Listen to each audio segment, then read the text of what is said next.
Hello all you guys and gals out there in science land. I'm Professor McDorkelstein, and I'm here today to talk to you about position and relative motion. You've learned that a change in an object's position tells you that motion took place, but it doesn't tell you how fast, zoom, zoom, zoom, zoom, zoom, or how slow that object changed position.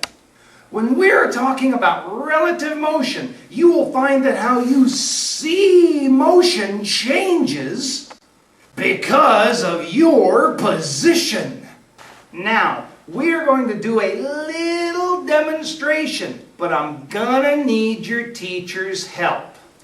Hey, Teach, are you ready to help? Go ahead and get your nifty dry erase marker out, and then come up here to the front of the room. You see this screen that I'm on? Yeah, we don't want that right now. It's in the way. So go ahead and pull it up because we're going to use this nifty dry erase board that's underneath it.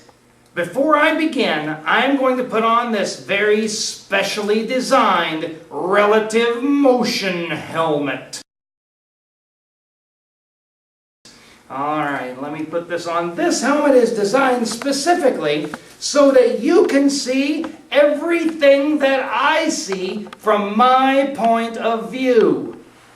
Now, all that I'm going to do is throw the ball up into the air and catch it. And you're going to get to see what motion happens with the tennis ball from my point of view. Are you ready? Teacher, are you ready? Are you still paying attention? As I toss the ball up, what I want you to do is follow along the path of the ball with your nifty dry erase marker. So if the ball goes up, trace up on the board. If the ball goes down, trace down on the board. Got it? Awesome. All right, boys and girls, now you can see everything that I see. There's my lovely camera lady. There is the teleprompter, and here is our set. Now, here is our tennis ball. I'm going to toss it up into the air and catch it as I walk forward. Teacher, are you ready to follow along the path of the ball? So when I throw the ball up, you trace the ball, whatever motion it makes. Are you ready? Here we go.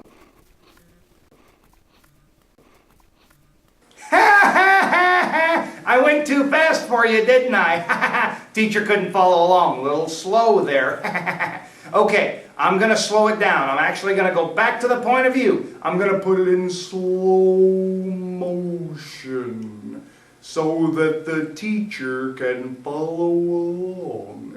Here we go.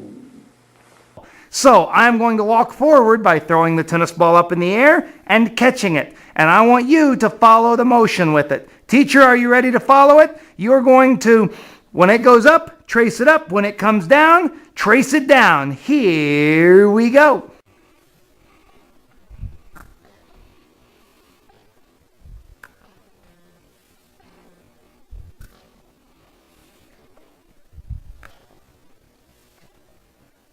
Okay, now, we've got a line here on the screen. It's probably covering me up right now. So what I'm going to do is I'm going to step out of the way and I'm going to turn this into a white screen. So here you go. There's your white screen. Now look at that line. From my frame of reference or perspective, it looks like the ball just goes up and down, doesn't it?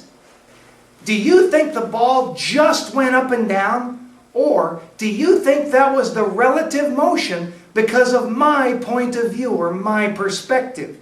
This next little experiment that we're going to do is going to show you exactly what happened to the motion of that ball. Alright, now I've got this big wide shot going here. And what I'm going to do is I'm going to walk back and forth. And while I do that, I'm going to toss the exact same tennis ball up into the air just like I did before. Only this time, Teach, are you ready again? You're going to trace the motion this time. All right, here we go. Let me head over this way and then we'll get started.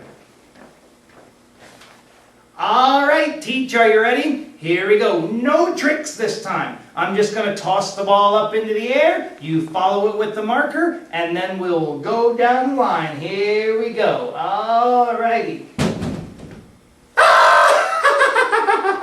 Did you guys see that? The teacher was trying to follow it along, and it didn't come down. Did you see the look on their face? They're like, where's the ball? Where's the ball? All right, Teach, I'm sorry. We'll try this again. Once I fish my ball out of the ceiling, we will try this again, and I will even put it in slow motion again.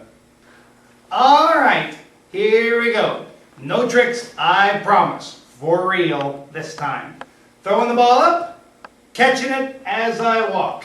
Teacher, follow along. I will slow this down. Here we go.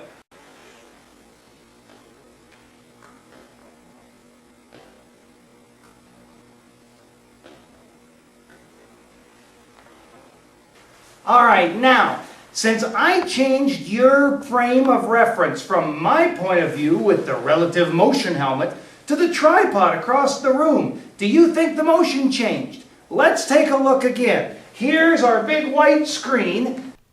Wow! Look at that! The motion changed from our up and down line to our wavy line here. Amazing! The ball followed the same path both times. But because of your point of view, your frame of reference, the relative motion changed from up and down to the bumpy line. That's all for now, my future scientists. And remember that as your position changes, so does the way you see things. So until next time, this is Professor McDorkelstein signing off.